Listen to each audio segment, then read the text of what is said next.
झुकती है दुनिया, झुकाने वाला चाहिए। धर्मेंद्र प्रधान के इस्तीफे के बाद शुरू हुआ असली खेल। मंच से दीपके का ऐलान, डरना नहीं है, हम चाहे तो किसी का इस्तीफा ले सकते हैं, डरना नहीं है। 12 साल में पहली बार झुकी मोदी सरकार, 3 आईपीएस को धमकी, सरकार झुकी तुम्हारा क्या होगा।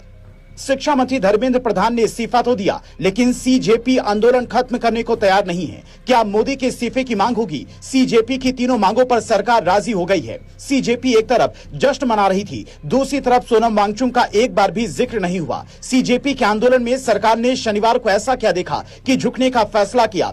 इस बात का जवाब इस्तीफा पत्र में ही मिलता है। धर्मेंद्र प्रधान लिखते हैं, मैं व्यक्तिगत जिम्मेदारी लेता हूं। युवाओं के आंदोलन में देश विरोधी ताकतें भारत के खिलाफ कुछ ना कर पाएं, इसीलिए मैं इस्तीफा दे रहा हूं। उधर दिल्ली पुलिस ने इस्तीफे से कुछ दिन पहले ही दावा किया था कि 400 से ज्यादा सोशल मीडिया अकाउंट पाकिस्तान या दूसरे देशों से संचालित हो रहे थे, जो युवाओं को भड़काने का काम कर रहे थे।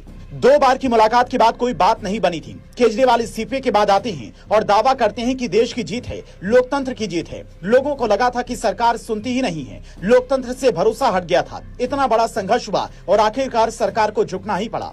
दीप के मंच पर आते हैं और ये पहला रिएक्शन वायरल हो रहा है। मंच पर कुछ इस तरह के हालात थे, जश्न का माहौल था, हर कोई मंच पर एक दूसरे को बधाई दे रहा था। इस्तीफे के बाद वहां पर जेनजी जश्न मनाने लगे। हालांकि कांग्रेस नेता कन्हैया कुमार ने मोदी का इस्तीफा मांग लिया।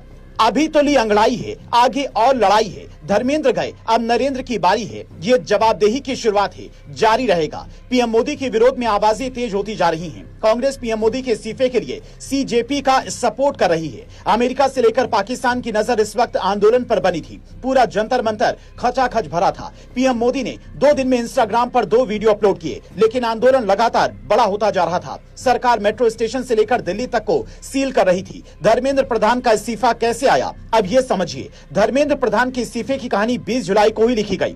संसद की घेराबंदी वाले दिन जो हालात थे, उसके बाद माहौल बीजेपी के खिलाफ होता चला गया। संसद घेराव के बाद ही देश के अलग अलग हिस्सों में प्रदर्शन बढ़ गया। राहुल गांधी ने प्रधानमंत्री कार्यालय को घेर लिया, संसद भवन नहीं चल पाया। वो लोग जो कभी मोदी की आलोचना नहीं कर पाते थे, उन्होंने आंदोलन की आड़ में मोदी सरकार को चारों तरफ से घेर लिया। इसीलिए धर्मेंद्र प्रधान ने इस्तीफा दिया, क्योंकि बात बड़ी होती जा रही थी। सौरभ दास ने मंच से ऐलान किया, एक बात पता चल चुकी है, आंदोलन हो तो किसी का भी इस्तीफा लिया जा सकता है। मंच से वो कहते हैं कि शिक्षा मंत्री का इस्तीफा हो गया है, लेकिन अब दूसरे की बात होगी। देश में माहौल बदल चुका है। नेपाल के जेनजी आंदोलन की झलक पहली बार दिखी जब सरकार झुकी। युवाओं की ताकत के सामने सरकार को झुकना पड़ा। सरकार अगर ये काम पहले ही करती तो शायद हालात ये नहीं होते। दिल्ली की ये तस्वीरें सरकार के कंट्रोल से बाहर दिखने लगी, क्योंकि दिल्ली में करीब 5 लाख से ज्यादा लोग जमा हो चुके थे। हालांकि धर्मेंद्र प्रधान ने खुद नैतिक जिम्मेदारी लेते हुए इस्तीफा दे दिया। अब सीजेपी आईपीएस अफसरों पर आंदोलन की मांग कर रही है। गुस्से में जो आंदोलन जान लेने देने पर बात कर रहा था, वो क्या प्रदर्शन खत्म करेगा या बात मोदी के इस्तीफे तक पहुंचेगी? क्या ये प्रयोगशाला है? क्या अगला आंदोलन मोदी के खिलाफ खड़ा होगा? क्या अमेरिका की जीत होगी या भारत के छात्रों की? ये वो सवाल हैं जो बहस के दौरान तैरने लगे हैं।